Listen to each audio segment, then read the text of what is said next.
One of the things that I've argued on this show for a long time when it comes to gender politics is the idea that gender roles, by and large, are arbitrary.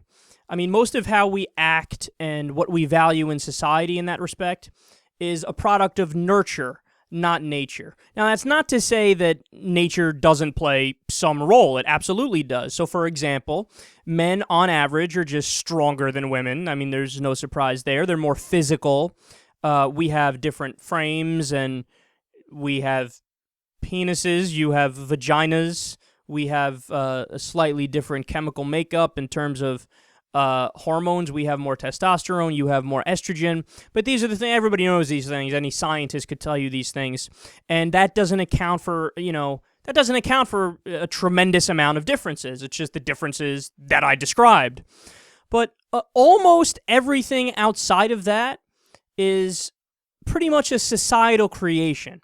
So case in point, a great article out today from Huffington Post.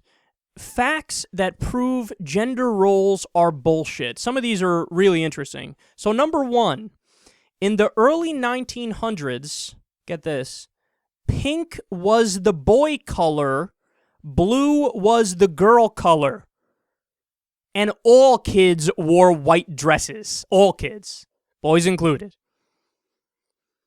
Now, here's why I think that's interesting, because if you were to ask somebody, and I wouldn't fault them, if you were to ask somebody today before they heard this, and you said, well, why is it considered, why is pink the girlish color and blue is the boyish color? They would have given you some kind of answer to suggest that it's naturally like that, that it's somehow in our biology, that there's a rational explanation for it, that, well, pink is obviously this bright color, but also it's a very soft color at the same time, and it evokes a certain emotion, and it's smooth on your eyes. And the blue color, well, the blue represents masculinity because it highlights yada yada yada. And they would have bullshit, right? But the reality is that it was the opposite back in the day. So there's no nothing tied in from nature to what we determined to be the male color and the female color. That was just all adopted by society. And that's fascinating because you start to feel like the illusion is real, don't you? I know I do. You start to feel like the illusion is real. Like, no, it's totally true. Pink is just a girl color. It is what it is. That's just how it was made. But no, we assigned pink to be the girl color. That's the point. And the dresses thing is hilarious. I'm just so happy that trend died out before I was born, because I wouldn't want to be prancing around in a dress. Number two, high heels were originally for men. Devastating fact! Quote, Persian soldiers wore high-heeled shoes in the name of necessity when riding horseback, since shooting an arrow from a saddle was easier with the heel to secure the foot in its strap.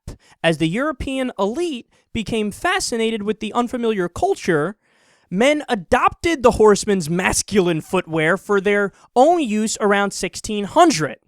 And then here's my favorite part. After the lower class began sporting heeled footwear, the upper class, the leisure class, responded as only they could by making the heel higher. I love that, man! So they copied the Persian soldiers because they thought it was masculine because they were doing it. And there was no utility reason. They were just like, oh, they look masculine, they're doing it, let's do it. And then when the lower class started doing it, they said, fuck these lower class people. We got to make this more masculine. How could we do this? Make the heel higher. Men were walking around wearing high heels in the 1600s. That's who it was for originally. And then obviously, eventually, the roles were reversed. But again, not set in stone that the idea that high heels, that's totally feminine. No, we assigned that to be feminine. All right, number three. Secretary jobs and school teacher jobs used to be male jobs. Totally the opposite now. Number four. From the 16th to the 18th century, men wore lace undergarments. See, they viewed the intricate designs as high class because it's like, very, they're ornate in how they're designed. It's very fancy, right? So it was viewed, it's just a high class thing. It's not a feminine thing. It was only recently that it got redefined to mean feminine. I love, this is hilarious. This article is great. And then number five, cheerleading started out as a boys' club. Quote, the first cheerleader is said to be University of Minnesota student Johnny Campbell, who convinced the crowd to follow his chanting lead during an 1898 game. His legacy was carried on by Dwight D. Eisenhower, Franklin Roosevelt, and Ronald Reagan. All were cheerleaders. It wasn't until the 1920s and 1930s that women were really included, and not until the 1960s that it became female-dominated. Since the sport was previously deemed too masculine for them. And the reason why is that they said, oh, if these ladies scream to cheer for the team, that's an unladylike thing.